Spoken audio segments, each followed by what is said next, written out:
I'm Steve McMarson, host of In the rAW. Join me as I interview artists as we explore the idea of creativity.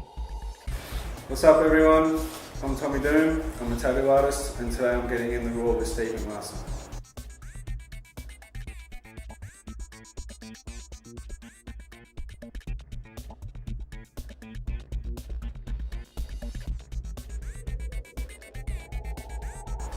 Creativity for me, in regards to my job, it all comes down to the end project, I suppose, like the satisfaction at the end of something when you finish it. I suppose it's a happy customer and things like that, or you don't really tell until you've finished like a piece. You feel like, okay, I've done something cool there, or you didn't, and that's for me, the happiness of creativity is like doing something that you're interested in, something that you like, and you're happy with the outcome. And I guess for you also, it's that blend of interpreting what a client wants, and giving it your own stylised finish. Yeah, definitely. Being able to do your own, I suppose, your own spin on something, still giving the customer what they're after, as well as doing something that you think looks really good and I suppose fuels your interest in the subject. That makes a huge difference. Yeah. So what made you decide to follow a creative career choice? It was a strange one. I didn't really think it was a thing. I entertained the thought a bit as younger, always drawing and stuff like that. I never really imagined it to be something that was possible for any old bloke to get involved with. Until even when I was getting tattooed lots. I turned 18, started getting tattooed flat out. And then even hanging out with artists, a lot of my good friends were artists back in the day before I was, well before I was, and even then I didn't really think of it as a plausible option until like a couple of years down the track, and I thought, I might as well give it a go because I love it so much, really into it. But it definitely was risky. I had a trade in the construction industry before that. I was making good money and stuff, and I sold everything I owned and decided I went and got a spot at a shop and swept floors for months and months and months and things like that. And it was, you're starting from fresh, trying to, get into do something different, and it could backfire all the time. You never know if it's going to work out how you wanted it to, or things like that. But it was just something I had to at least give a go. It helps when you're having friends telling you that they reckon you can do it. Yeah, definitely. And obviously, you mentioned before that you were drawing at school, and that sort of evolved into the tattooing and things like that. Do you see another evolution for yourself down the track? As far as like the media that I work in regards to tattooing and other things like that, I love painting. I absolutely love painting. I'd love to be just as known for painting as I will be for tattooing, if that makes sense. Whether it be watercolor or other things like that, I think that's one of my favourite parts of my job. Being able to design something and put it together before it goes on skin to show people what they're looking at, or even just for my personal. I just love doing it. I love the idea of designing things and putting them together regardless of whether it is going to be tattooed on someone or not. So who and what inspires you? On a daily basis, everyone around me does. I work with some fantastic artists. Just being in the same room as people like that, just simple things. I'm not looking for like huge famous artists and things like that when I get inspired. I just see things that people do and I think it looks cool, and take little bits from here and there and see what I like and come up with my own little thing along the way. And but as far as inspiration goes, I love music. I love just people doing anything really. I don't necessarily enjoy only tattoo art. I like all kinds of things, painting especially, no matter what the medium is. But it's not like It's hard to explain. I think it is just the, the things that I encounter just every day, just people I'm working with, even customers with rad fresh ideas. And so I just like people that are doing interesting things. Yeah. I'm attracted to that. Yeah. Anyone who's willing to take a risk and do something interesting, whether I like the product or not, they're happy and they're doing something great, and I dig that. I like all kinds of things. Mm. That's cool.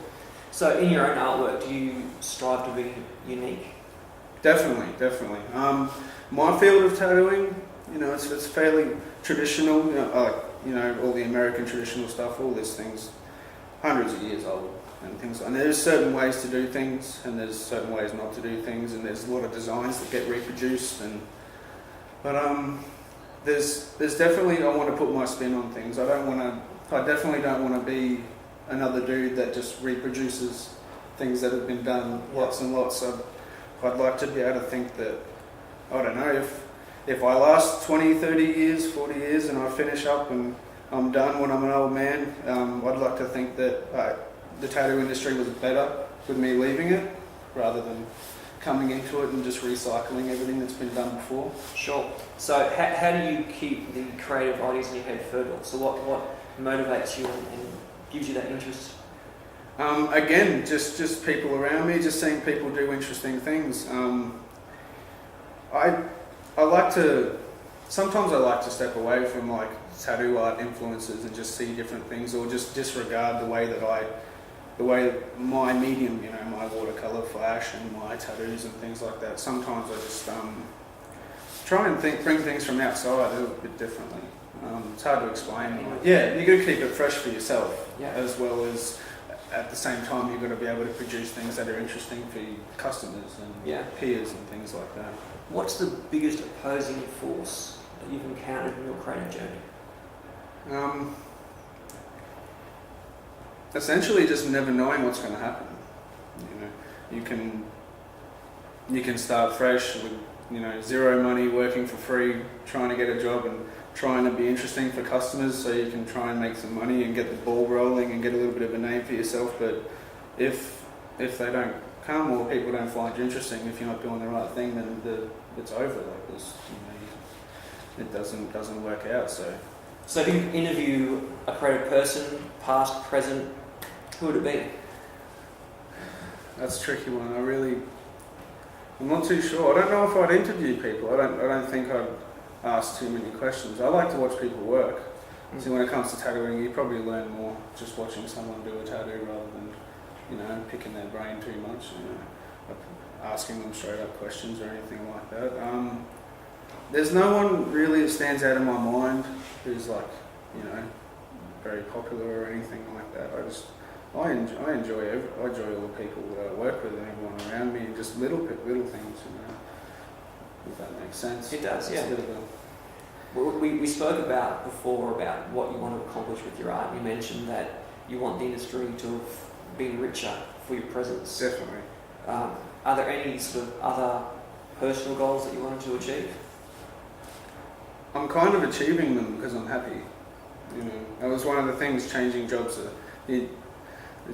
You don't get to make lots of money when you're starting out and things like that for a long time, and you don't get job security and paid holidays and things like that, and you do end up in debt, definitely, living off your own tax savings to do an apprenticeship. But I suppose just waking up happy, just like enjoying what I do is great. I mean, I work with people that have been tattooing for over 10 years, 15 years in the industry, and they still love their job so much, and I'm looking forward to that. I hope that stays the same way. Okay. As a designer of tattoos, how do you know when the project is finished? There's a point. If you're actually tattooing someone, there's a point where if you're adding things to the tattoo that aren't actually going to benefit the piece as a whole, you finish up. There's a bit of a sequence to it. You start with all the lines and then you do the black shading before the colour and things like that. But it's the same with paintings too. Like I do my best not to cram lots of things that aren't needed. There's no point attracting the eye to all kinds of little flares and things everywhere. Just keep it nice and simple, I suppose. But there is a point there's definitely a point where you're not going to be, I suppose, enriching the design anymore by continuing to add to it, and that's that's how I feel when I'm finished. Now, a long time ago, you and I collaborated on a piece of art. Yes. Have you done any other collaborations in your time? I've done plenty of like paintings with other artists, where you just use one piece of paper and you can do one side and they can do the other, or you can join things together, things like that. As far as different mediums like we did with the photography and then drawing on top of it and things like that, I haven't done too many things like that, and I'm interested in doing it. It's very cool, it's very fun.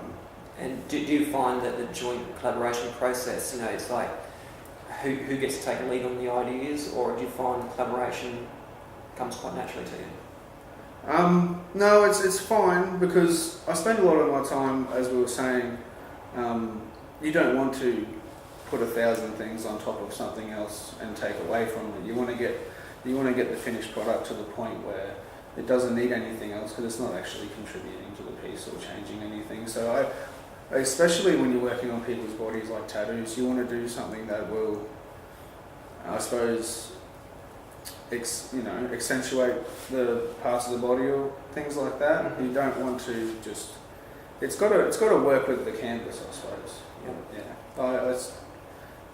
When I'm designing things, I think about what's going to benefit the finished outcome rather than just slapping things on top. Yeah. Changing tack slightly. What are some of the changes that you've seen in the tattoo industry? I know that relatively you're still new to it, but you're aware of the history of the art form and the way that technology perhaps has played a part in shaping it. Yes, definitely technology. Things like social media is huge. It's a little bit. It's good and bad. Social media. Say for example, if you don't take photos of the tattoos once they're finished, it's almost like they never happen because people don't see them. I use social media as a portfolio, say for example my Instagram account. At any point, if someone sees it, I add things and delete things. I treat it like a portfolio, as if I was going to be presenting it for a job interview. Mm-hmm. So that's how I want to show my work at that very point in time. So it changes all the time, things like that. It can be very good for word of mouth and getting customers and things like that. I do rely a lot on social media to get work. I think everyone does these days, a huge amount. But it never used to be that way. It used to all just be word of mouth and places to go. Walk down to your local tattoo parlour, regardless of how good they were, whether you liked their style, it's the place you had to go. It's even a big difference from when I first started getting tattooed, which is only seven or 8 years ago. And then I was relying on friends to tell you whether they think it's good, and now you can look at everyone's work, and you can compare it, and you can decide what you want to do and where you want to go and things that you like. And it does take a bit of the guesswork out of it, I suppose, when you're trying to find an artist and things like that. But it also provides a way for people to just, I suppose, copy each other very easily. You can get a lot of reproductions of very similar things. I guess as an artist too, it opens you up to influences that have been beyond your cultural experiences or social experiences. I'm influenced by a large number of people all over the world that I would have never seen their work if it wasn't for things like that. And I think that is one of the very good things about it, definitely. What's your advice for aspiring artists in your field? I'm not too sure, really. I'm happy. I love it. It's great. It may not be for everyone. I think it's great I'm not too sure how to answer that. What role would a mentor play in this process? Is it important to have someone that you can sort of go to and ask questions about the skill side of it? Yes, definitely it is very important.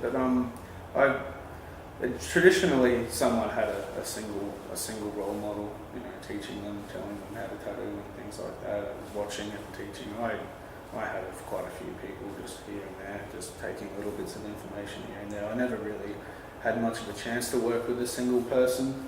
as I was starting out, like just developing my thing. I think that was pretty good for me. I mean, it's not the way things were traditionally done, but I think it worked out for me because I got to experience lots of different opinions and points of view about how things should be done and things like that.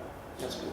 A lot of the paintings that I do, well, I'd say essentially all of the paintings that I do and things like that, the main difference between me painting a standard painting that's aesthetically pleasing for myself and for the viewer, whatever, I do my best to design things that will sit on the body.